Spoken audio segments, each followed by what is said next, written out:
Well, Mom, we are in Fort Worth. You just did your Tucker, and Yeah, it was pretty impressive.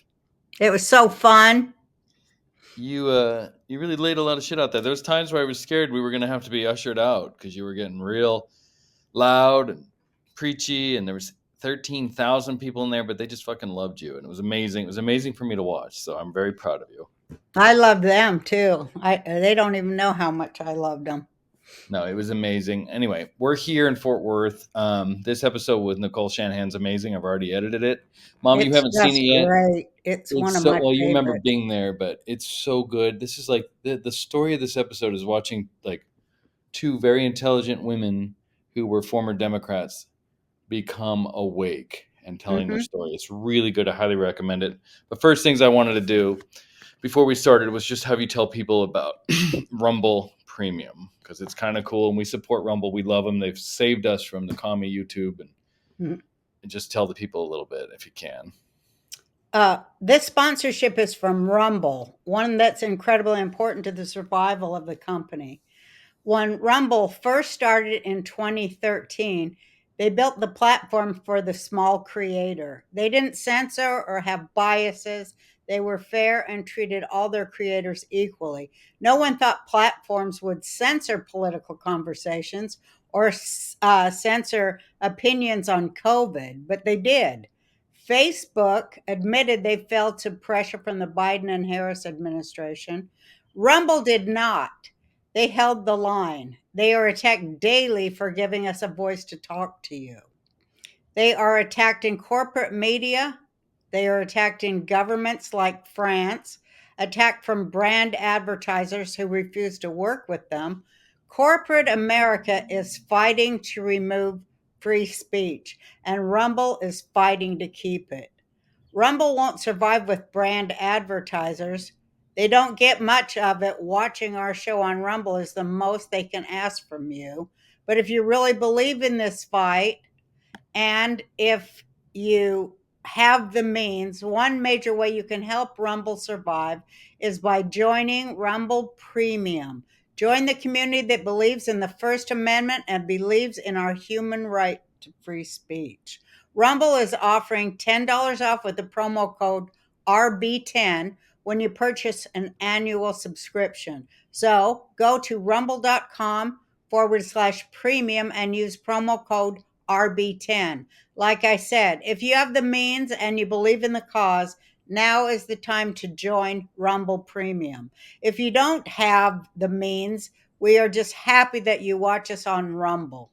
Yeah, I mean, support Rumble. We're in this. This election's huge. We're being censored everywhere. This is how we win. We support each other. Yeah, we can't give up or give in. We have to fight back for sure. Absolutely. So, on We're that glad that note, Rumble's there to support us and help us fight back, and they're fighting back too. We they can't be really shut are. And Nicole Shanahan and you are fighting back. So, everybody enjoy this episode. It's a what, Mom? Bang, bang, banger. Greetings, Earthlings and humans, doppelgangers, clones, what have you. I don't know where you're from or who you are, but welcome. And of course, to all animals who are intrigued and magnified to the sound of my voice over this podcast. People have sent me so many beautiful videos of their animals loving on my voice because animals are smarter than humans, as we all know. And they are thrilled to know that at long last, a voice of sanity has pierced this realm of unified bullshit. Welcome to the Roseanne Barr podcast. Oh, you see, my patience is growing thin. Today's show is a banger again because, as you know, I only like to talk to geniuses, and I have a genius on today, a woman genius, which is very intriguing and very interesting. I've been talking to a lot of men geniuses, haven't I, Jake? Yeah. But now we've got a real woman genius on today, Nicole Shanahan. Hi, Nicole. Hi, Roseanne. Happy to be here. Thanks for having me. Thank you for coming. I don't know where to start with you. For one, well, I guess I should say you are Robert F. Kennedy Jr.'s vice presidential pick. You're running whatever's going on with you guys. You're the vice president. It's definitely the least straightforward partner. Well, the partnership's straightforward, but where we are in this election is not so straightforward. And happy to unpack any bit of details about how we got here. But I'm really proud of where we are, and we decided to unify in partnership with Donald Trump. We've suspended our campaign in every swing state and most other states. Still on the ballot in California, so if you're in California, you can vote for us. But it's been a really interesting learning experience. We're both former Democrats. We both cared very deeply about this country, and we ran an honest campaign in a dishonest race. Yes, you did. Mm-hmm. And boy, did you, this is, everybody calls it the Great Awakening, Yeah. And it's because I think the media can really show us the truth that, when the media was small and there was only a couple channels, they could really control it. But now it's just kind of like Pandora's box is open and everything's everywhere. So you can't really lie. You can't you can for a time, and you can't really control the narrative as much as the left would love to think they do. Yeah. Right? Yeah. And that's been a big learning experience for me because I'm from California. I come from that intellectual left world where many people still believe what CNN says is gospel. And people in my family do. Yeah. And the learning experience, I think it wasn't just for Bobby and I to see what the media did with us and our narrative, but we have millions of people who wanted to see this campaign successful, who wanted to see Bobby Kennedy as the first independent president in our lifetime, and on track to do it. But I think we all learned, and I think they made a grave mistake. I think the left-wing media made a grave mistake in how they treated our campaign. Absolutely. Because it woke up a lot of people who they still kind of had grips on. They had grips on because, people don't want to believe that our country is in such hiatus. People don't know how to believe on the left or in the center some of the things Donald Trump says about our country. They want more information, but sometimes when it comes out of Donald Trump's mouth, it's hard for a lot of Americans to view that as the end truth. And so then they look to the sophistication of CNN or MSNBC and the polish there, and they say, well, that looks like it might be the truth. And, the reality is, I think that former Democrats are going to be the ones that are going to help really explain how we got to where we are today. They're going to be the unifiers of this country, I think. That's what I think. Right, Jake? I've said that for a long time. I said, as they wake up and see, like I did, they'll know where all the building, all the hope of the working people of this country, it lies on this side right now. It did a big flip. I want to ask you so many things. I know you know what you're talking about when you talk about, you were in the upper crust of the leftist gestalt. I was too. I ran for president as a socialist on the Peace and Freedom Party in 2012 because my idol, Dick Gregory, had done the same years before. So I was kind of a hailed hero of the left and their narrative, which some of it I wrote and they're still repeating it, which drives me out of my mind. But and it's hence on 25 years later, and they're still saying the same stuff that's failed over and over. But they do grift the money. They're real good at grifting the public money out of their special programs that no poor people ever get the benefit of. No, it goes to a select few that really play into these very odd narratives. And look, I came in well-intentioned, a good faith actor, and I said criminal justice reform in 2013, 2014, I wanted to go in and really fix our criminal justice system. But I wanted to fix the system itself, the broken databases, the sitting around in prisons too long, the lack of accountability. And so Being convicted with tampered evidence. tampered evidence or, nonviolent marijuana charges. Right. I mean, there's so much about our criminal justice system that we could have fixed, that we had the opportunity to fix. And there was good people in the field in 2014 and 2015, and then something happened. Something happened after 2016 to this country. A lot of us are talking about it. A lot of us are feeling it. But my personal experience was that it went from qualified discussion on how to evolve this country in a good, honest direction to effectively what I see now as it is the destruction of this country, and Absolutely. it's the entitled destruction of the country out of fear, anger, and vitriol. Right. And that has actually left everybody worse. It has left especially minority communities Absolutely. worse off. And I'll share an anecdote with you. After And I just have to say, yeah. that's not any accident. I feel like it was all orchestrated. It's a social experiment. But You're continue. probably right. I'm putting the pieces together still myself. But one example is that I became very passionate about fixing the food supply chain for low-income communities. I was like, young kids in these communities, we got to get them healthy. Right. That's number one. As a mom, Right. number one, kid has to be healthy. Kid has to feel strong. Right. Kid has to be able to sit in class for 8 hours a day. Right. And learn. And be open to learning. And the only way we're going to do that, you got to start in the gut. They have to feel satiated, full, and loved from the belly. Yeah, those are the basic needs of a human being. Yeah. And so I, 4 years ago pivoted and I said, we're going to work on the American heartland. We are going to solve these food deserts to these communities. And I'd be in the room. Nobody wanted to talk about it. Nobody wanted That's what to talk happened about when it. I ran for president too.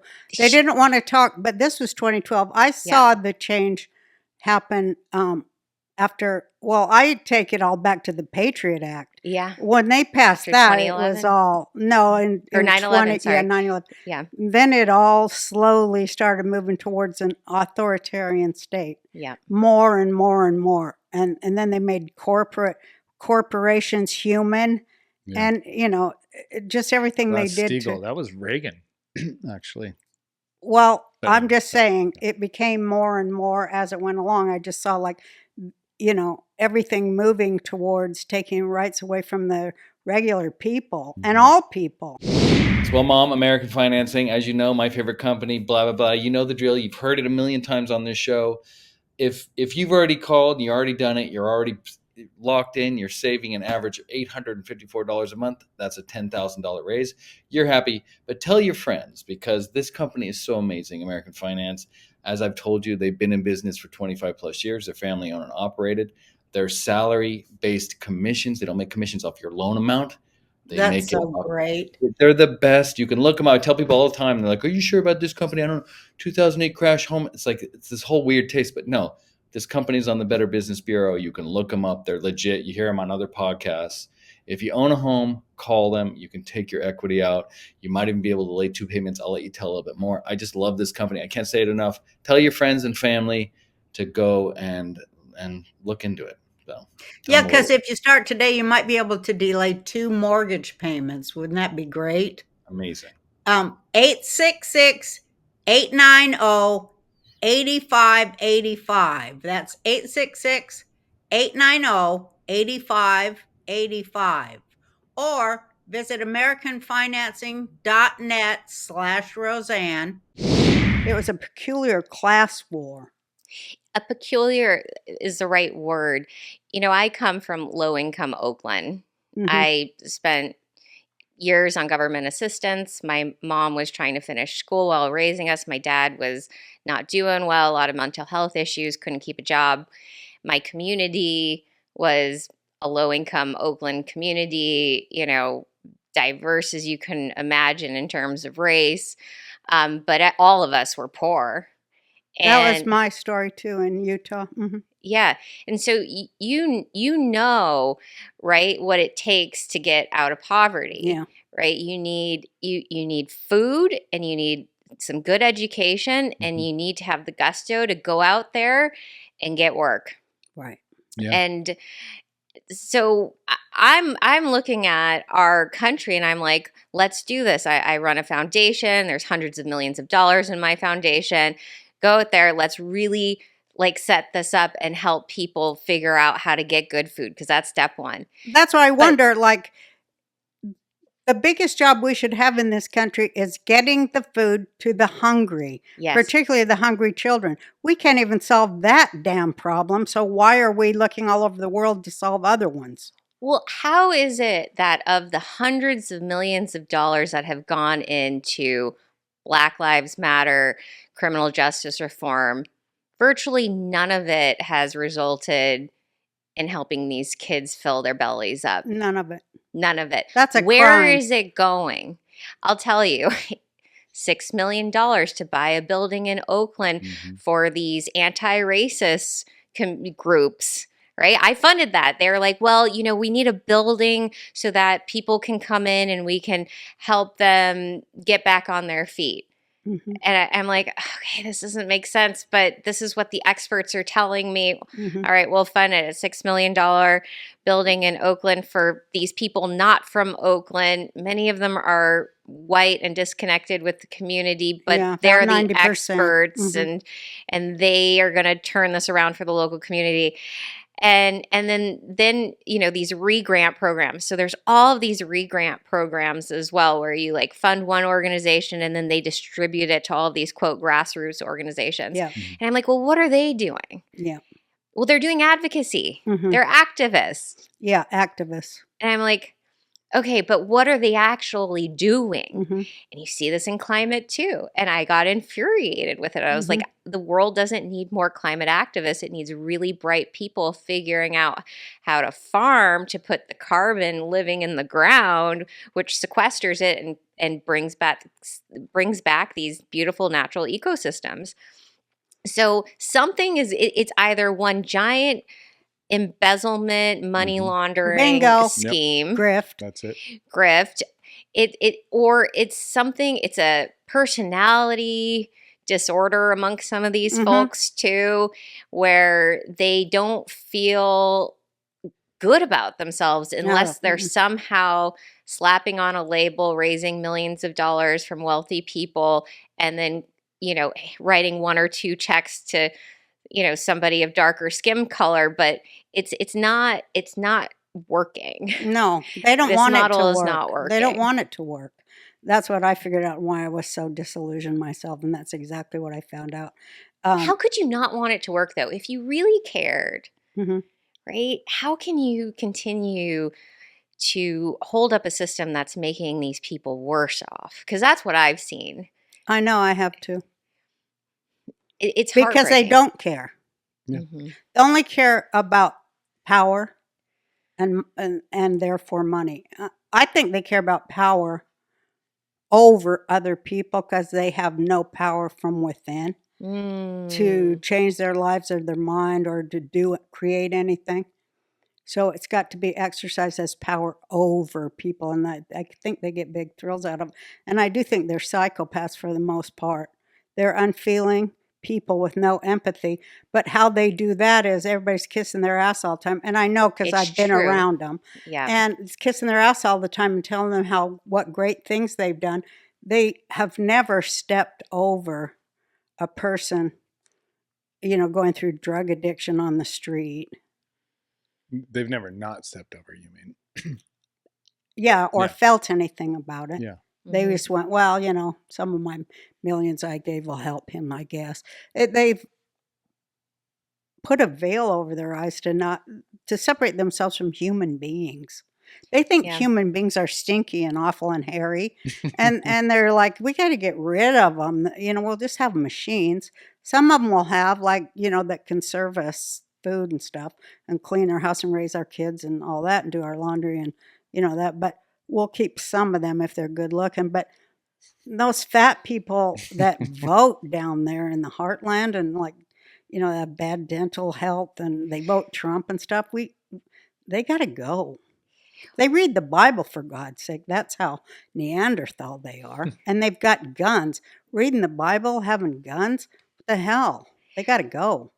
Well, so it dawned on me because the kids I grew up with, the African American kids that I grew up with, friends of mine, high school, buddies, like my community, the ones that stayed in Oakland just seemed to suffer more than the ones that came out to Georgia or Texas, started their families out here. Like I'd go on social media just to check in on my friends. And then it's a noticeable difference. There's a different look in the eye of, being a Black person who grew up in Oakland, who left California to go out to Texas, got a degree, went to law school in many cases, got a great job, got a nice house, can afford a house out here in Texas. It's like 3-4 bedroom house. Can't afford that house in Oakland, and many of the people who stayed in Oakland got caught up in these social activists, social justice, signaling cycles. And when you get caught up in that, you can't live your life. No. You can't live Or your you life have for no the life, and you have no self either. You're just living propaganda. You're a parrot. You're living propaganda. And I hate seeing my community treated like that. I hate it. I have a visceral reaction to seeing these Yale-educated people coming into my hometown and treating my community as props. Me too. Mm-hmm. It breaks my heart.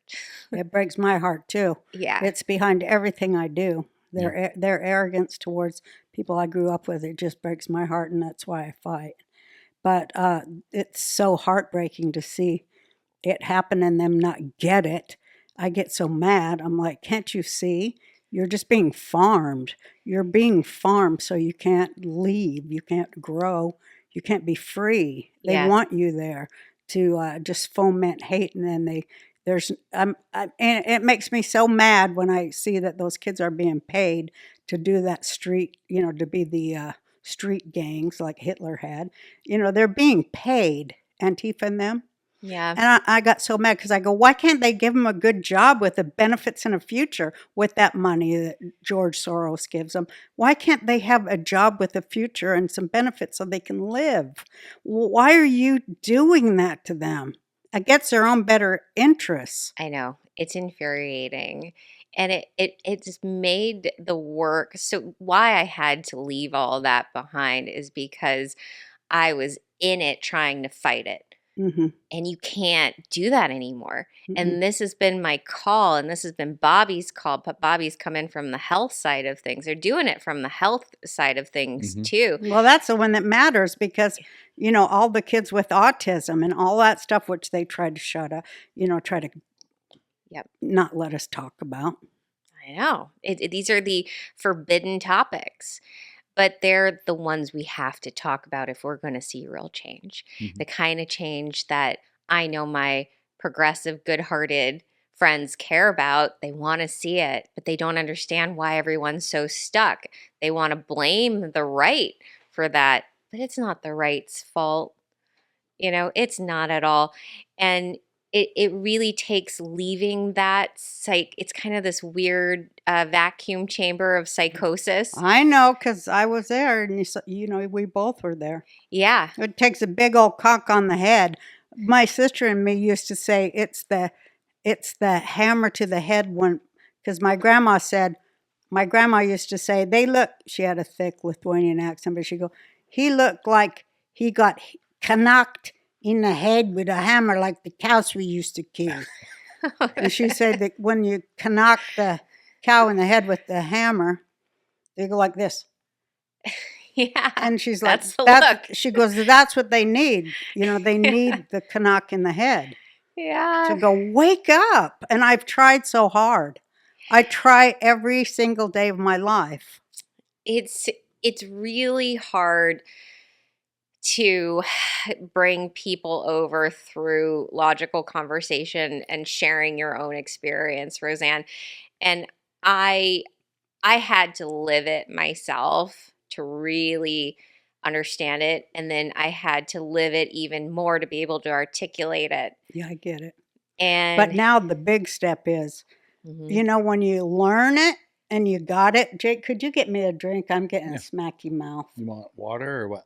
I'll take my other beverage. Chardonnay, that is. Mm-hmm. I That's love you. my I want water. to be you when I grow up. I want to be you when I grow up. I haven't even gone into the fascinating life you've lived. I love all your ideas. I feel like we mind meld on a bunch of things, and I'm really excited past the fact of you being the vice president, being chosen by, RFK Jr. to be his vice president, which is, he's got the biggest genius mind in the world, and I see how you fit right in there with it. It gives me hope for people who run for office in this country rather than just a bunch of, money hungry prostitutes that'll do anything that a lobbyist tells them to do against the people, but you're for the people, which is what I used to like about the Democrat Party, but forget all that.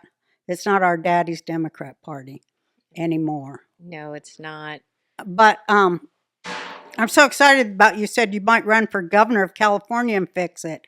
We have to Are say you ready that to announce because that? Because we could hold on. no, but I'm so excited that you're even contemplating that because, like we said outside, it's just a small flick of a switch to fix things. Really?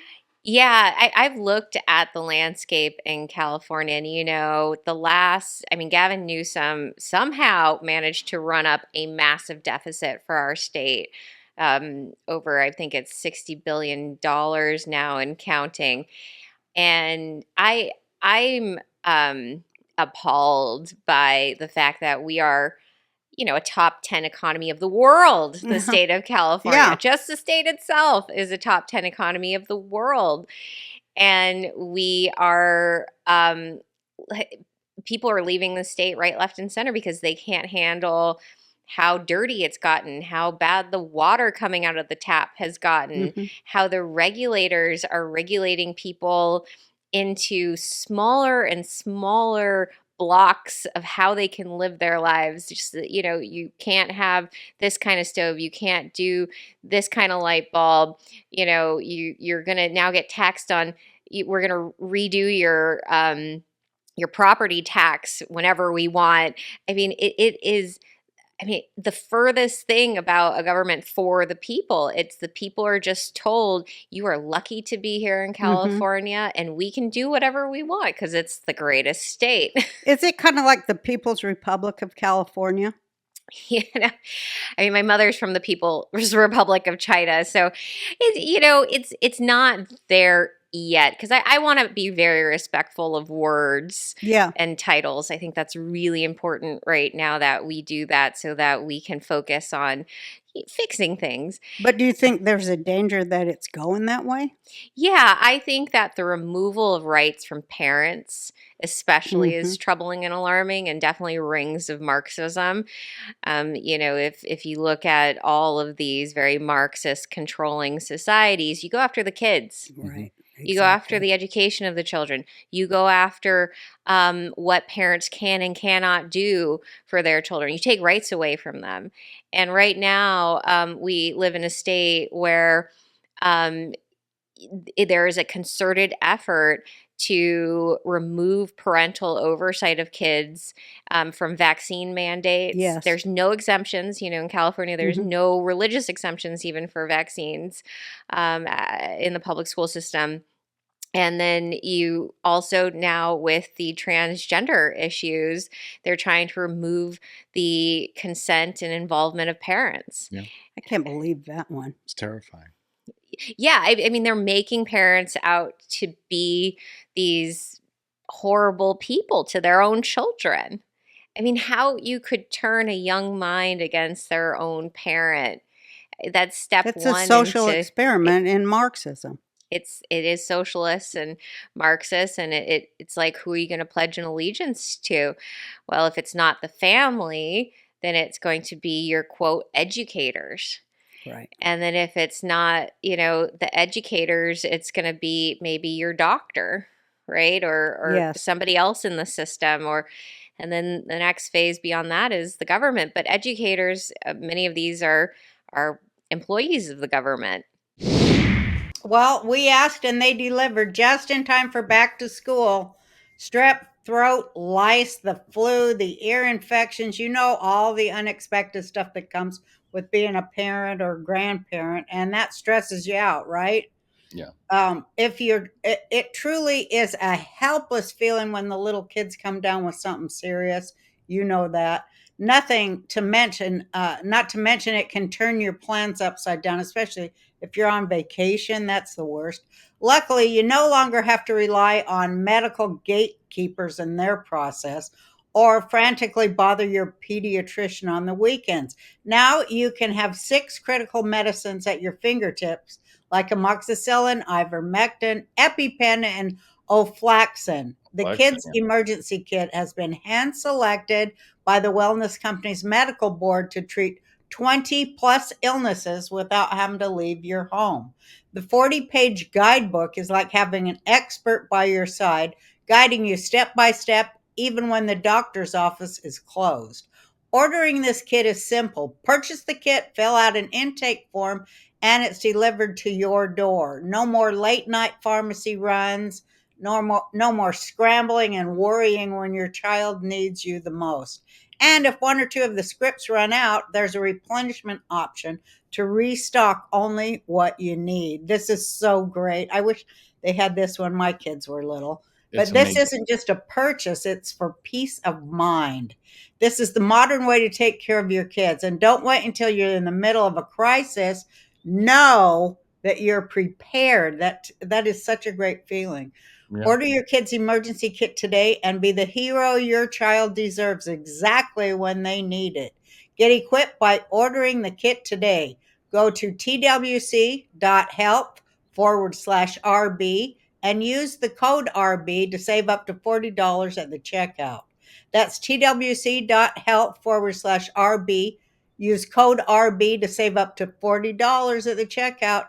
Kits are only available in the USA. This is so great. So that's where I think going in and running on just common sense. Mm-hmm. I'm a mom, just running as a common sense mom. I'm an attorney, somebody who loves and respects the law, loves and respects the Constitution, loves and respects this country. Where did you go to law school? I went to Santa Clara in Silicon Valley. So I'm like a very Silicon Valley, Bay Area raised and educated person. So your mom really had to hustle to send you there, right? Well, I did too. I started working when I was 12 years old. Oh, wow. I bussed tables and worked at restaurants. Got my first unpaid internship when I was in college. Just, but that's the American dream. Yeah, it is the American dream. This is what it's all about. We got to remind kids that work is good. Yeah. Even if it's shitty work. I mean, sorry for my language, but even if it's hard work. It's probably better if it's shitty hard work, at least when you're young. When you're young. Yeah, it's better. You don't want a cush job right now. It trains your mind. Yeah. It trains your mind. And when you get that first paycheck, when you get that, great. It's the best feeling in the world. And you earned that. And you remember what that day was like when you earned that money. And it's a good feeling. Especially when oh my God, I have begun to find a way out of poverty. Isn't that the best feeling? Best feeling in the world. And that's why I fell in love with technology originally. Because, my mom paid that $39.99 for AOL, and it changed my life. Mm-hmm. It changed it. I mean, I can still hear the dial-up.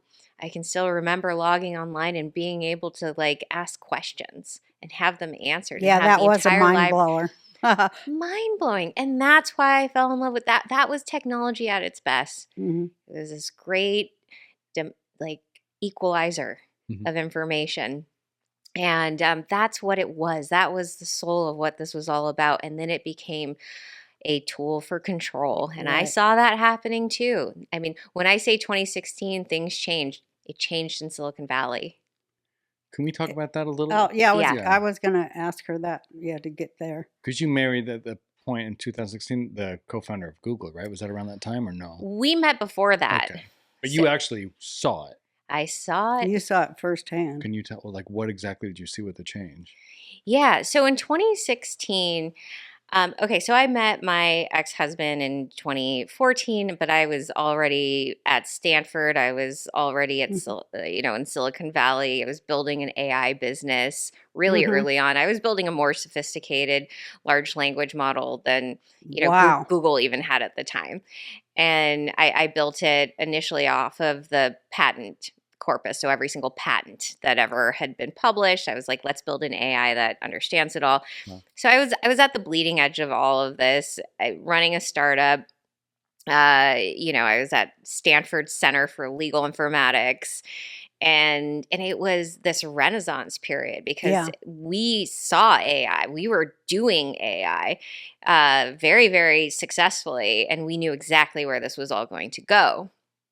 And, social media had minted a bunch of new millennial billionaires. These were my friends. We're like in our 20s and there's like millionaires and billionaires everywhere. And everyone has these fancy cars and and eating at the finest restaurants. I mean, what generation had so many young, rich schmucks running around? Like we were such idiots, rich idiots. But it was everywhere. And so, no one really questioned that it could go sideways. Yeah.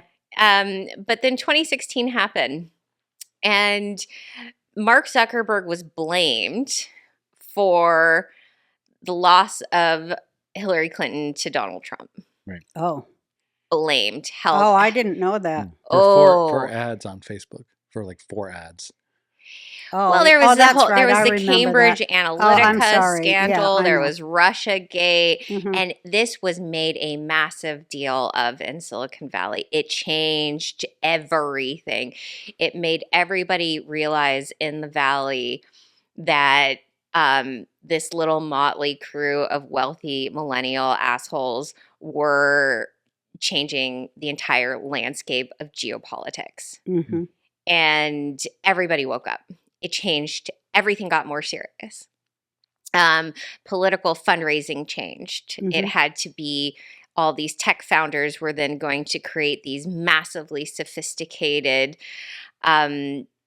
politically oriented groups. And then it was deck after deck of proposals of fund, this path to winning. There was like all these different strategic arms using tech to figure out how to win elections. And Mark Zuckerberg was made an example of for what never to do.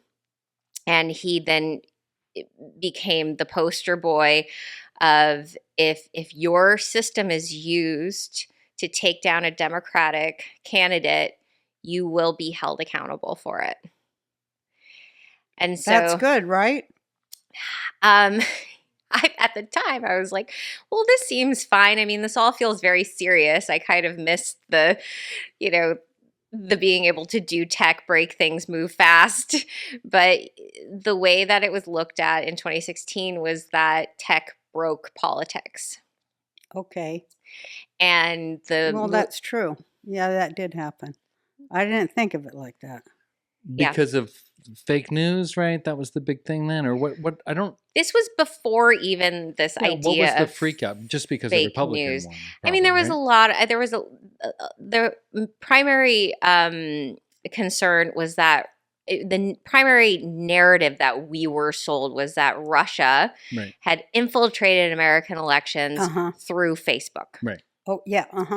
And did y'all believe that? 100% we believed it. Okay. And it's somewhat 100%. true. They did hack. That is true.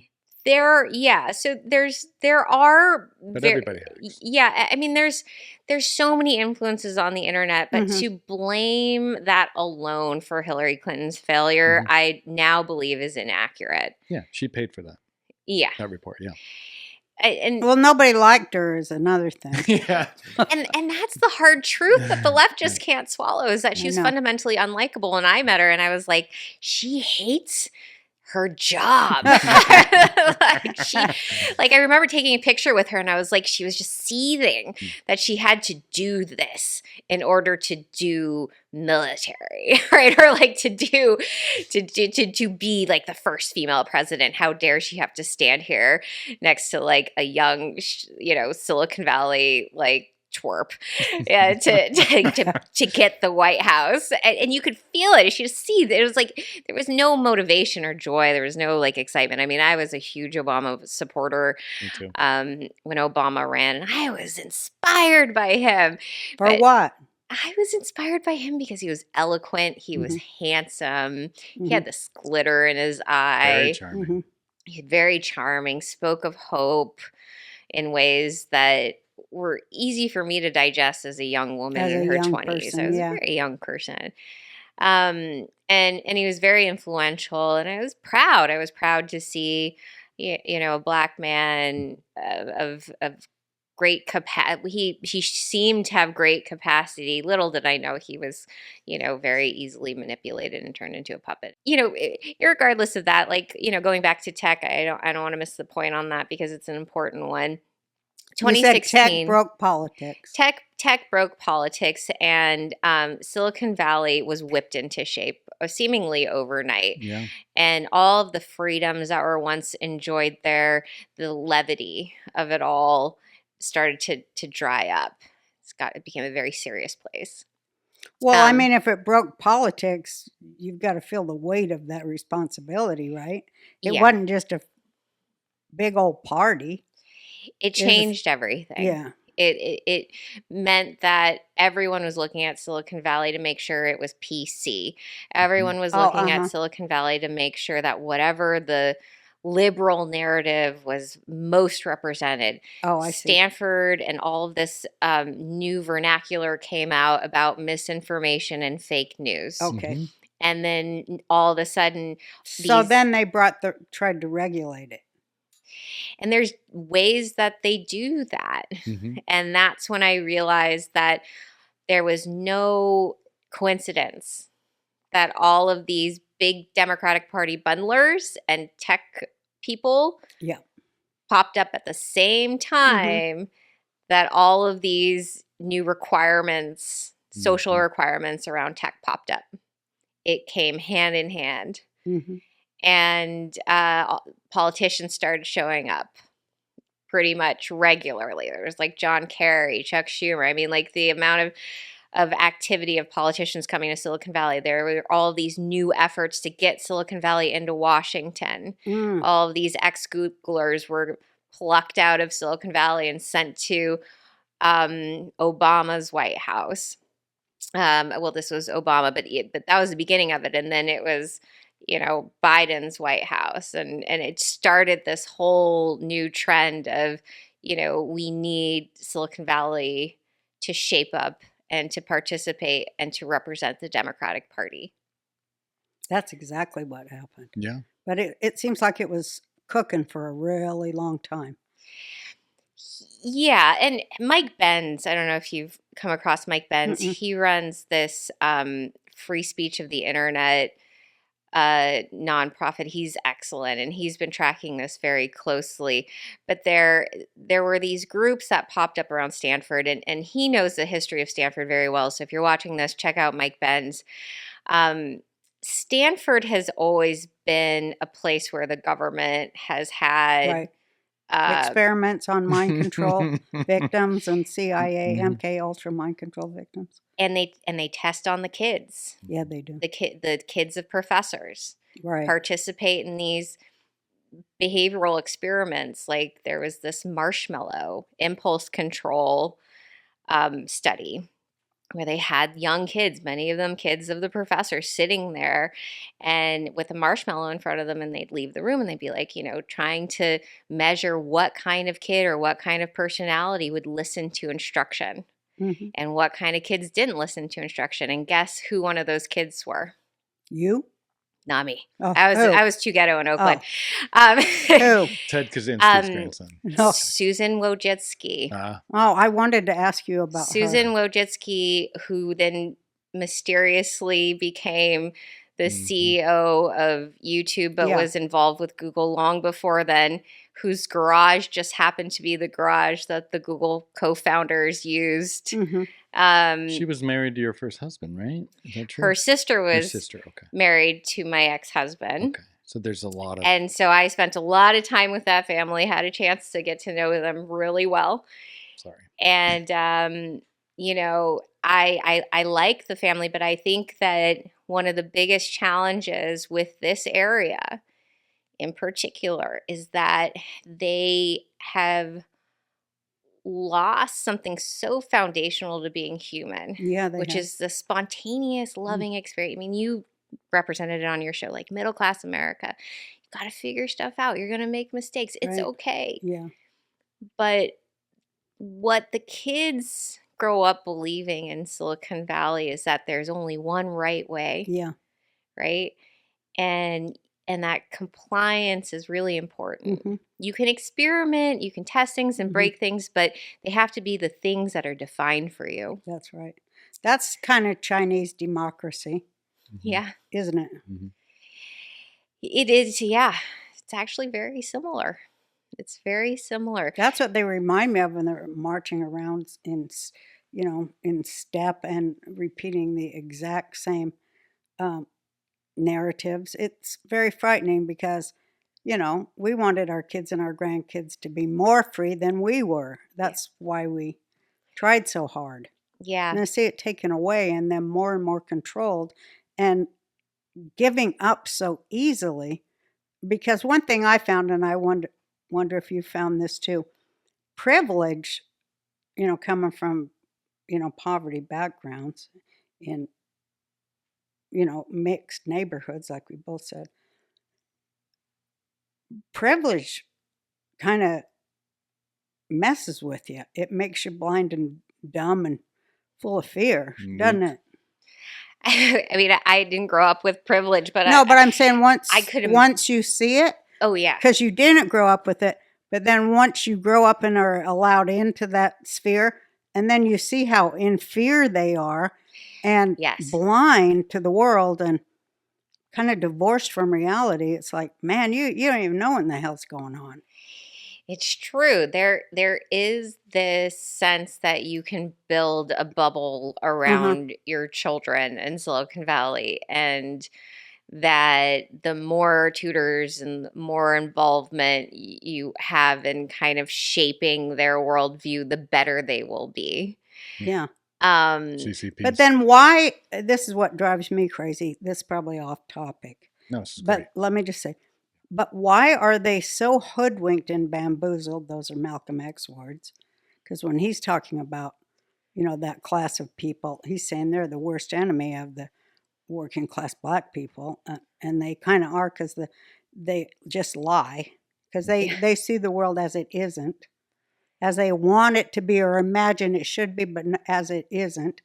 But that they can't figure out that bringing all these children across the border unaccompanied, Yeah. and then they disappear, 800,000 of them, probably isn't a good thing to support if you're a mom who's talking about education and children and growing a good society. That's kind of proving you're screwed up.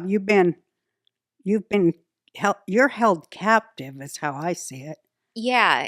It's a really interesting thought experiment. I'm sorry to use that word. I think I spend too much time in Silicon Valley, but the question I ask myself is, are the people of Silicon Valley the victims of something else? Yeah. Or are they the perpetrators? Or No. are they both? I was just going to ask you that. Right? Yeah. Mhm. And that's the question that I am currently in the middle of trying to answer is, are these individuals part of a lineage of something that they're not even aware of, or maybe they're partially aware of and they just are acquiescing to? Are they unknowingly perpetrating something evil? Are they incapable of identifying evil? Yeah. Yeah, I get it. And what are the mechanisms that have permitted this environment to succeed? Right.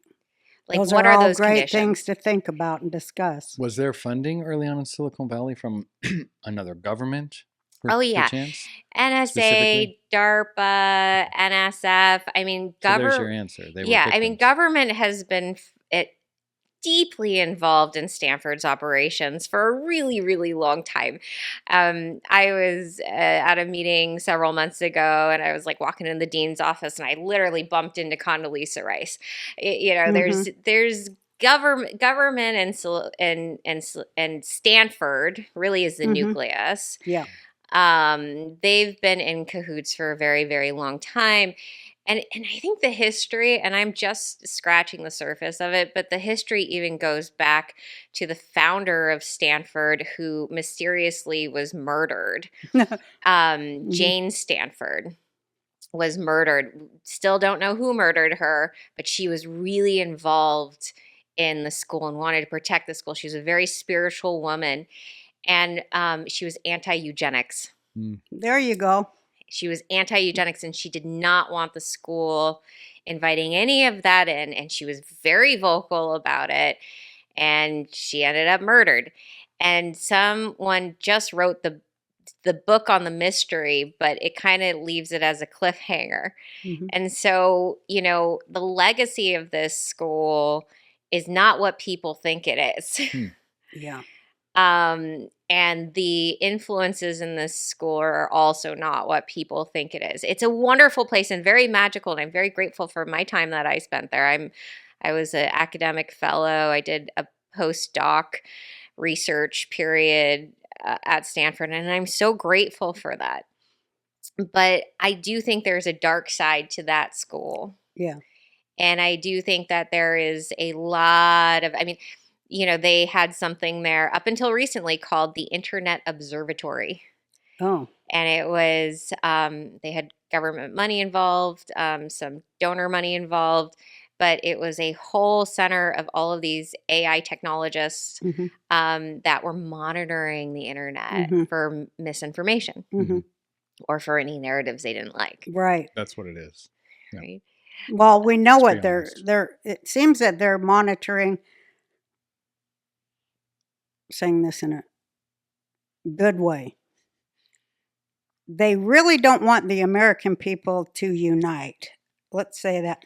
They really thought they had, painted a picture of Trump as a racist and a bigot and an idiot.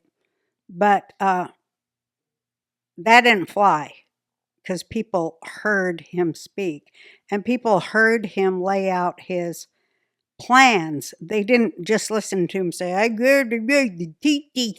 They actually listened to his platform, which is brilliant. And anybody who listens to it is quite impressed. But so they amped up all the circus clown stuff. But it is based on unity, and it is based on, of the people, by the people, and for the people. And that is unity. This is our government, and we must, as people, run it. Hello? Why have we accepted that these idiots are running it for us? They're doing nothing but making deals with corporations in other countries for themselves. They're not helping anybody. Yeah. And it'll take the people united to get rid of that and fix it. And, I just wish women who cared about children, which I would assume would be moms, even young women who aren't moms, but women are supposed to have a little more empathy. Home Chef is a great company. For those of you who don't know, there's a lot of meal companies out there. They send the food, you order it, the deal, you get a box. It's all the ingredients. You can cook and look like you're a fancy chef. Blah, blah, blah. They're all great. They've taken the world by storm in the last 10 years. But Home Chef is my personal favorite. We've used them because 2 reasons, as Mom will tell you. The food's actually good. That's a starting. It tastes so good. It's good. So just if you just want good food, just do it. But more importantly, it's not just the box delivered with the ingredients, although that is fun. Sometimes you don't have time to do that. You don't want to read instructions. You're just tired. They have meal-ready kits you just pop in the oven. Yeah. They have every degree of every kind of way to eat, and it's delivered. It's better than delivery because you have every gradation of the experience of cooking. And right now we're tired. We're exhausted. We're just going to pop one of those things in the microwave here at the hotel. And even then, they're good. They have microwavable food. They're awesome. So anyway, It is. It's a lifesaver. and you love it because you get free dessert. So let's For let's get life. into it. For a limited time, Home Chef is offering my listeners, check this out, 18 free meals plus free dessert for life. And Yeah. of course, free shipping on your first box. So go to homechef.com/Roseanne. That's homechef.com/Roseanne for 18 free meals and free dessert for life. And you heard that right. Homechef.com/Roseanne. You must be an active subscriber to receive the free dessert. But by and large, that's what we feel and think as mothers, that we have something in common with other mothers, and that we have a strength together, And, they've really taken an axe to that to separate mothers who care about children's education, children's eating, children's well-being, and they've hacked that all to hell. And, any blows against that is, I think, where the revolution is, on the left and the right. So that's how I arrived here. That's actually how I arrived to Bobby Kennedy, was that I had been, I went through my own reproductive health journey, really wanted to become a mother. And in Silicon Valley, the way to do that is you go to an IVF clinic and you freeze your eggs and you bank your fertility. And I went through a few clinics in the Bay Area, and my experience was so confusing. I was like, you guys really don't know how to measure women's fertility, but you're selling them fertility. You don't seem to know much about it. And so, like, they can't answer questions like, well, how many fertile years do I have left? Can't really answer that. They can tell you how many follicles you have active, but they'll scare you. They'll be like, you'll have less and less active follicles. You have to do this soon. You're going to run out. And I'm like, but in Europe, they're not telling 29-year-old women this at the time. Maybe they are now. But I was like, in Europe, it's really common for like a 43-year-old woman to have a healthy baby. Why is it here in the United States? Anyways, it was all very confusing to me. And it turned out that I had PCOS. It was like every time I went in, they were like, you have a cyst. We can't hyperstimulate all of your follicles all at once, which is what they do. It's too dangerous. Come back again. So I kept coming back, and I had the same problem over and over again. And I left with this belief that they left me with, which is that I was infertile. And then, fast forward about a year, I had decided to use my family's wealth to invest in women's reproductive science. That's so cool. Put $100 million of a commitment in, open the first women's fertility clinic, or scientific research into reproductive longevity, first center ever, created in California, created one in Singapore as well. Anyway, so I do all of this, and then really, just randomly I get pregnant. Just randomly? Random. I mean, Wow. not totally random. I You mean, there didn't- was you- mechanics No, involved. but I mean, Different there podcast. was no mechanics involved? No, I mean, there was only nature. I mean, there was a man and a woman involved, but there was no Wow. facility. We get it. We understand. Right? Okay, thank you. Yeah. Yeah. But Cool. and so I'm like, what is going on? I thought I was infertile. And turns out the science that I funded, PCOS, polycystic ovarian syndrome, is actually a sign of fertility. And women who have PCOS are 3 times more likely to conceive a healthy child. So I was like, well, why is our body creating this cyst? And then you find out all of this about how the body protects itself from these environmental issues. These various things that endocrine disrupt. Yeah. These chemicals, these waters, the air, there's all of these environmental aspects that our body is so smart is trying to protect itself against. So, well, it knows what to do. Yeah. But this experience made me realize that the science that they were selling us in IVF clinics was not real science. It was No, it was corporate paid for That's private right. equity, IVF, Exactly. which is a for-profit, very That's right. lucrative Cha-ching. field. Yeah. Yeah, I'm going to put on your hat. This is a While perfect you're saying it's opportunity. perfect. Yes, sorry, you were saying. Oh, You it have to looks, tighten it. looks You good look on like, you. No, I don't want look to like a kid mess with up my leukemia from hairband. the 90s. Oh, You got okay. to tighten that. Mm. All right, whatever. Sorry, you were saying. So that was my first run-in with science and Yeah. realizing it's not what they're selling it as. It's Yeah, not the corporates are absolutely. selling science, a different science than She the calls actual it science foundational. TM. Yeah. Yeah. Yeah. And then of course my daughter, learning that my daughter was later diagnosed with autism. I gave birth to the healthiest girl. She was chubby. She ate a ton. She was happy. She's beautiful, beautiful. She's still beautiful. She's a beautiful being. And I had a great pregnancy, and so I had this healthy baby at 7 months of age. I was convinced to give her the MMR vaccine. By the time she was 10 months of age, my little baby girl was different.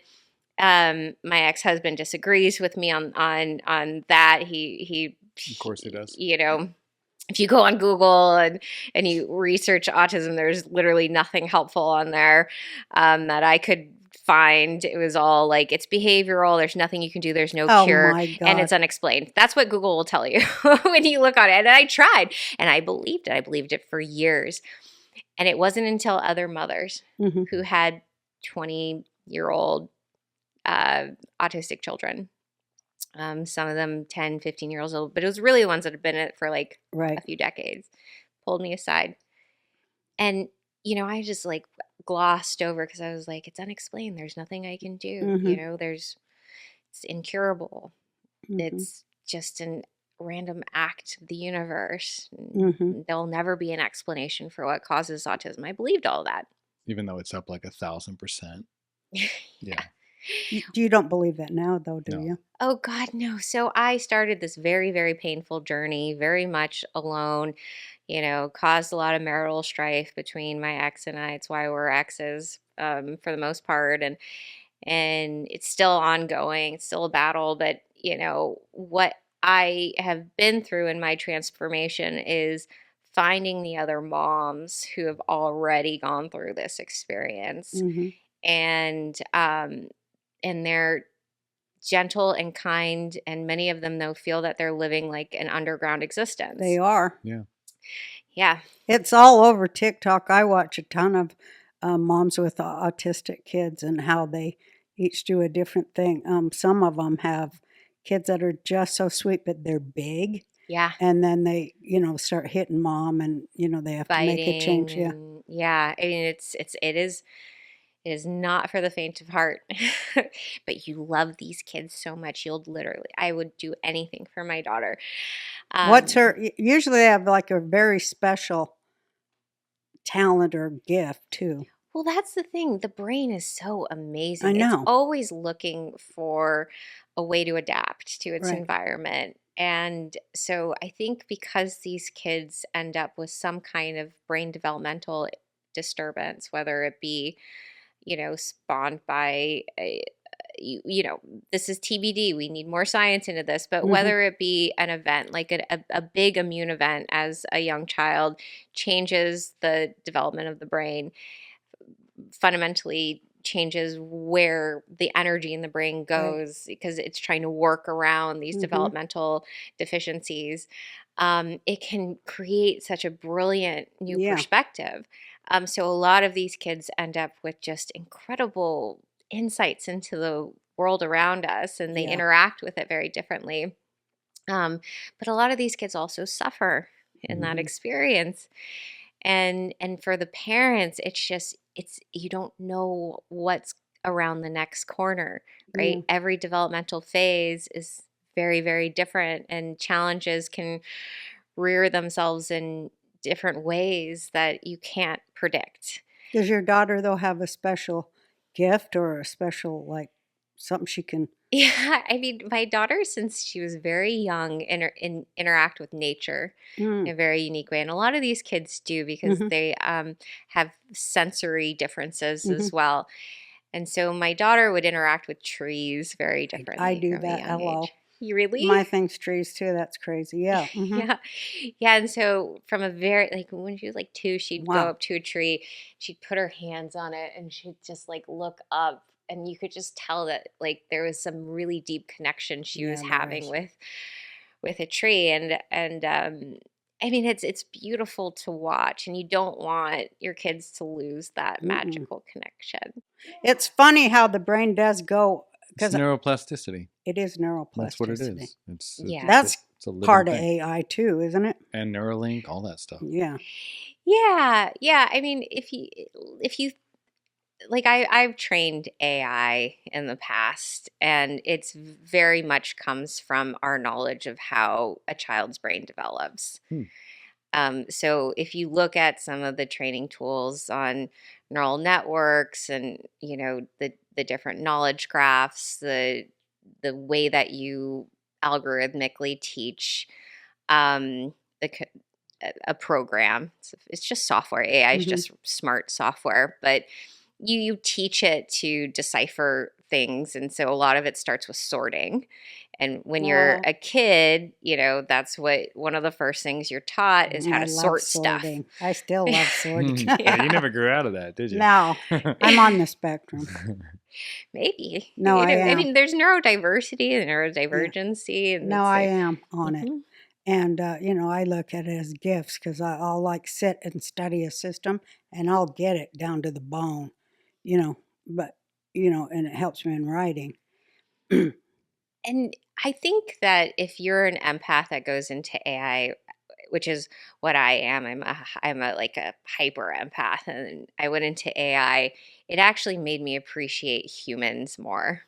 Yeah. And this is where I want tech to go, is that when we recognize how hard it is to build good AI, Hmm. and you realize that nature has made this on its own, Yeah. and And it's all based on patterns. It's way smarter than we are. Way smarter. patterns, What do you think of that energy. Yuval Harari? Do you hate that guy like I do? I've met Yuval.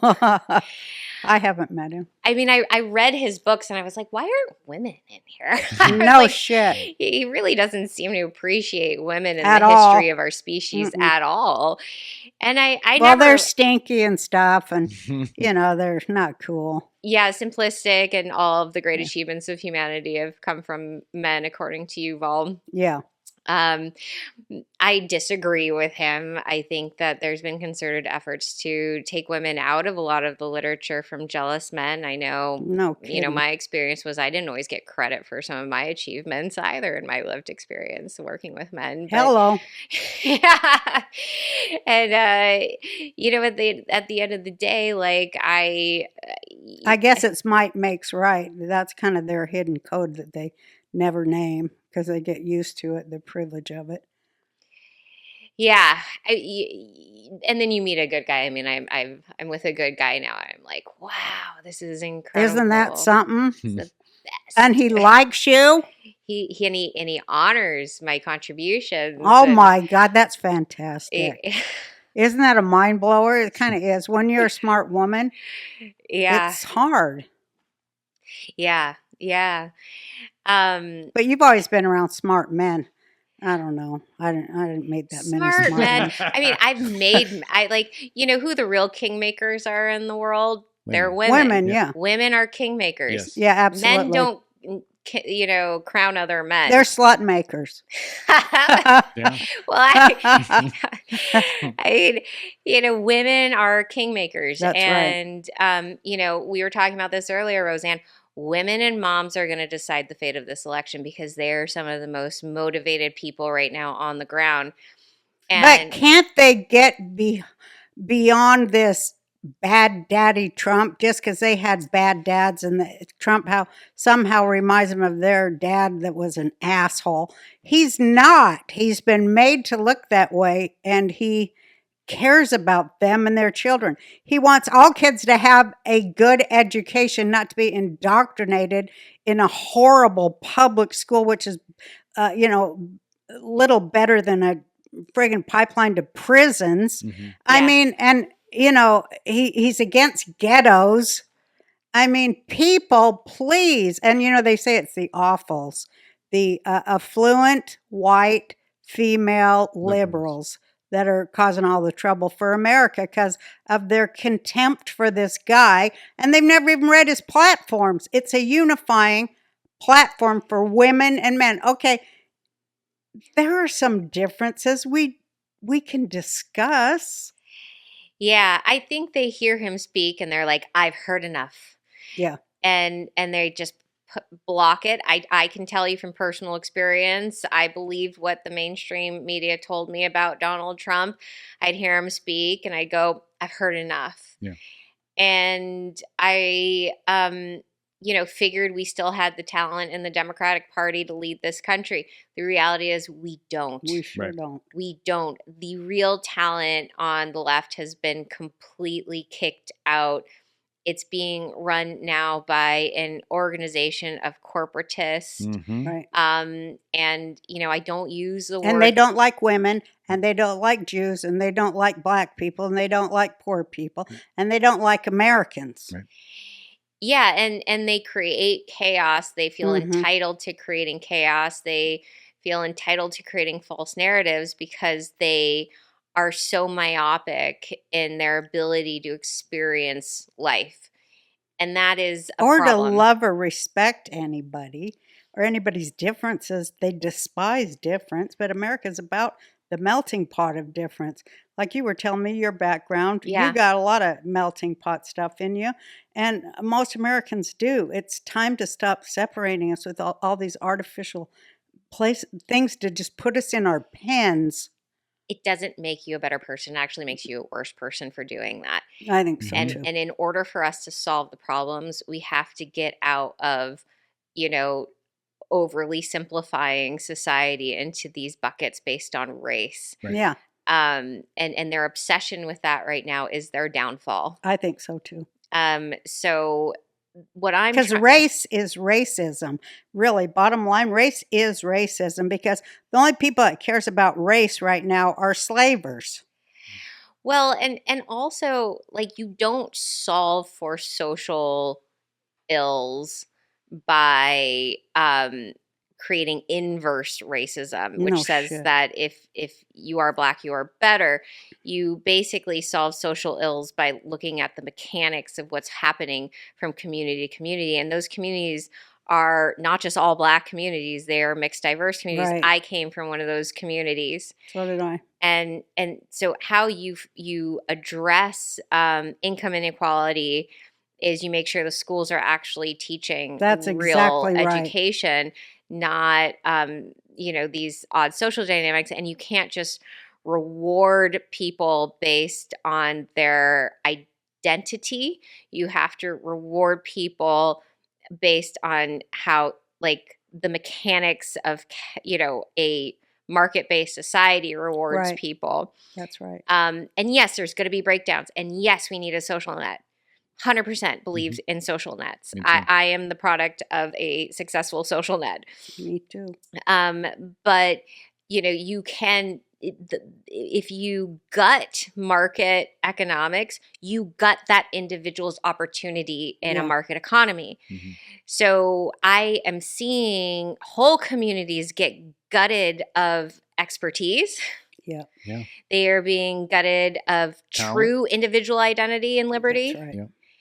And they're being gutted of real opportunity. Absolutely. And that is wealth. an injustice. They're being gutted of their wealth too because they come, and self-reliance and wealth gentrification. and- They come in and buy everything at dirt prices after people have lived there for generations, making it crumble so they can go in and buy it. yeah. It's just all wrong. But it's so fixable. That's why I like listening to Trump when he talks about a new kind of but nobody ever reads it that much, but just a new kind of, what's the word? Coinage, a new kind of value for value kind of Currency. currency, a value for value currency, a change in that, not the one they want, not the big rip-off one, but, where we'll own nothing but be happy. Yeah. But one yeah. that's based in community wealth, growing community wealth for the various, Small it's so businesses, Democrat. It's like basically Democrat populism, and now it goes with Trump, which is what I saw happen for a really long time. You saw it before a lot of people, Roseanne. I always do. That's why I'm a comedian. Yeah, and You know? comedians And that's why people have hate been you. Yeah. have been the fastest. I mean, this goes back to medieval times. Like Yeah. comedians have always been the brightest and freest individuals to comment on political society, and to do it with a bit of accuracy, but also levity, Yeah. which gets through to people. Then you don't get killed Yeah. as fast. But I want to go back to overcoming for moms, because I'm working my way through this too. You know, it was not easy for us to drop our campaign and endorse Trump. And I've been doing a lot of research myself just to continue. It's almost daily where I'm like, is this the right decision? Yeah. Do we trust this guy? That's good that you're doing that. Yeah.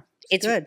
And so, you know, every day I am trying to figure out who is around Trump, who is actually going to be represented in this administration, because it's Well, you not know, one one of man, his- it's a whole team. You know one of his best guys, don't you? I was so thrilled. Oh my God, I was Can we talk about that a little bit? Because Maha, you got to explain Maha. RFK Oh yeah, is the make biggest. America healthy again. It's not just Looks good pro-Trump; on it's you. pro-America. This union is the it's best thing big. that ever It's a happened to this big country. tent. It's It not is just a about one really guy. Big tent. It's not about one beautiful guy. tent. But we have one aggressive guy at the top who we need, because everything else is a lie. And he's the only one that's going to go in there. This is a lie. And that's why they're mad at him. But, you know, he makes mistakes. He's not God. But it is all a lie. And we need aggressive people to say it when the media is a unified field of lies. Mhm. And like you said, yeah, they look real good. But Yeah. who's going to fall for a shiny object while everything's on fire? Yeah. I just want to make it a big tent. And I'm so That's the right call. gratified to see it. Do you know how many? I mean, I don't want to get in my, but do you know how much? I'm just telling you because I know, you know, you get it. Do you know how many thousands of phone calls I have made to try to bring people together, diverse peoples, to go, come on, you know, can't you see it's about making America work again, you know? It's about making America healthy. It's about us. It's about us. It's not about what's overseas. It's about us and the people's money going to other countries. This is our tax money. Yeah. And it's a public's money, belongs to the public. Yeah. Hello?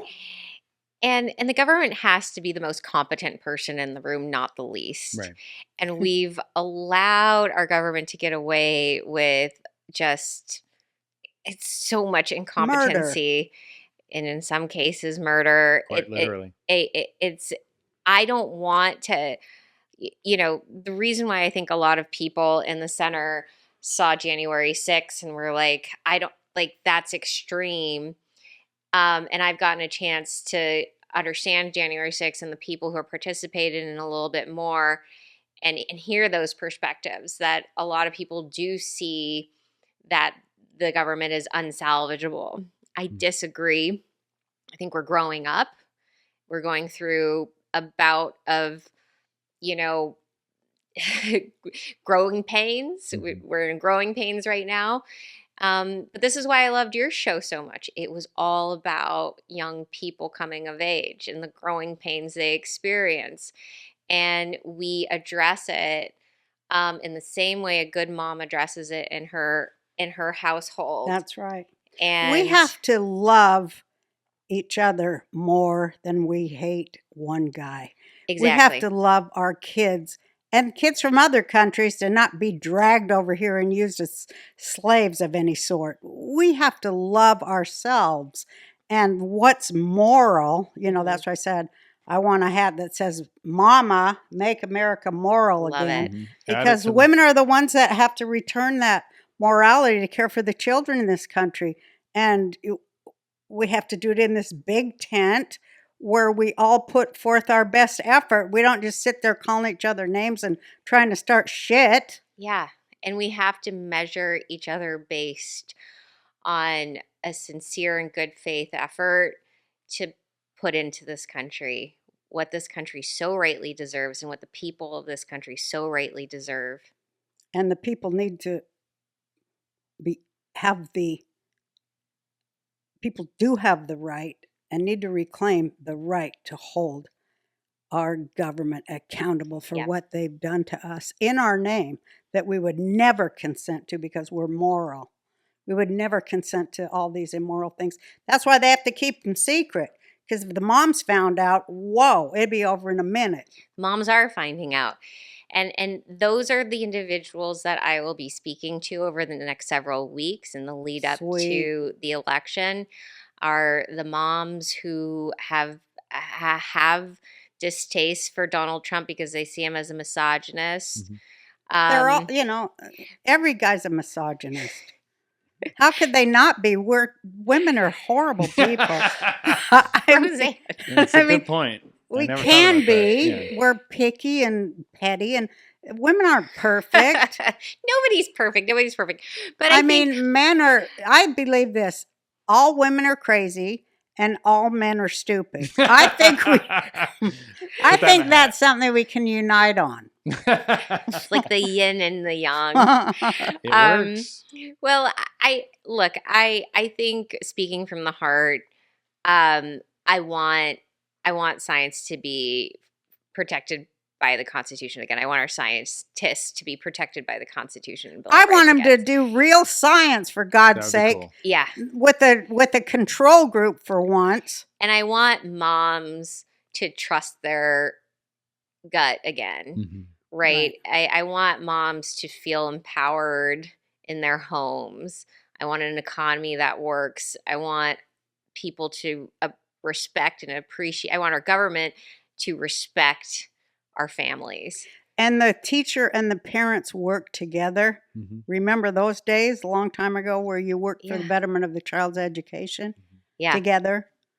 Yeah. And these are all so common sense that it really doesn't take a miracle to pull them off if you have the right people in leadership. And I'm praying every day that it comes together. You wouldn't believe the amount of phone calls I'm making, and because I got these phone numbers, so I'm gonna continue to try to just bring people together to know that we have to do it. It's our government. Mhm. It's not theirs. Yeah. It's ours. Yep. And I will say Trump loves the Constitution. He respects it very deeply. I think he respects the family. I think he respects a mom being a mom. Mhm. I think he defers to moms when it comes to raising their own children. I do too. Yeah, he does. And if you're a mom in America right now, that is at stake. Yes, it is. It's the target, especially single moms who have single moms. It's their kids that are being targeted in the public schools for all of it. Oh, I would be a man right now Me if too. I grew up because I was Me a too. tomboy. Me too. I liked baseball. I liked baseball cards. I like I was a hitting total other tomboy. kids and Yeah. being unfair to them and stuff. Real quick, I have Yeah. to say the unity of Bobby and you with Trump. I know Trump's not everybody's ideal. I'm sure when you started out, that wasn't your plan. I know where we are now, but I can tell you, Kamala. Bobby lifts them. Well, hold on. Kamala and the Democrats, everyone in this room was a Democrat. I was a Bernie bro with you in 2016. She ran as a socialist in 2012. We've all been through this journey. We've seen it happen since 16 and even before then. We're here as Democrats, traditional Democrats, saying there's something wrong with this country and with that party. And now we're unifying around Trump. I hated Trump. Yeah. We're unifying for a reason, because that is the party right now that is our party. Willing to solve problems rather Yes. than to stay And we have in to do it. stodgy just dogma. They're the uniparty. They're the war party. Kamala is not your daddy's Democrats. Trump is closer to that. And that's You know what what's they are? crazy. They're neocons. Yeah. They're neocons Well, yeah. pretend to be progressives. Well, I mean, she just announced this list of 200 Republicans that have endorsed her. Cheney, and every single one of them is a multi-generational neocon. Neocons. Right. And war criminal. And they're acting like, they're progressives. Are you kidding me? That's a mass mind control program. And they've been doing it for a while. Done by Silicon Valley, which I have to, that's my last question, then I'll let you go. You said you saw a change in 2016. You didn't know if the people involved were victims or part of it. But now, where do you find yourself in that? Because it's happened so fast. She said she's still figuring it out. Well, you've been here for an hour talking to us, so hopefully it changed. You saw it happen so fast and so coordinated. It can't be natural, right? It has to be. It's bigger than we know. Influence, right? Yeah. I mean, I understand some of the mechanics of how it works. There's pressure from Congress, and you can call in these tech founders and force them to testify on one issue from another, from internet bullying. I mean, you pick it, drug use on the social media sites. They've made an example of some of these tech founders, like Ross Ulbricht is in prison. Julian Assange just got out of prison. So, the stakes are very high. It is it's a tough thing to be a tech leader today. You're held to different standards. And I think that where we are in 2024, it's very clear where the divisions lie. It's very interesting because they're all developing and racing in these AI wars right now as well. And you see the divisions happening. And it's very clear there are some tech founders that are going to be constitutionalists, and they're willing to sacrifice it all.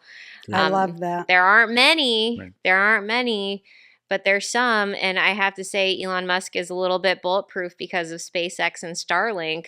He can get away with the stuff he's doing on X, but that's the only thing protecting him is his space program, the fact that it works. It's been delightful to have this conversation with you and have you here as a guest.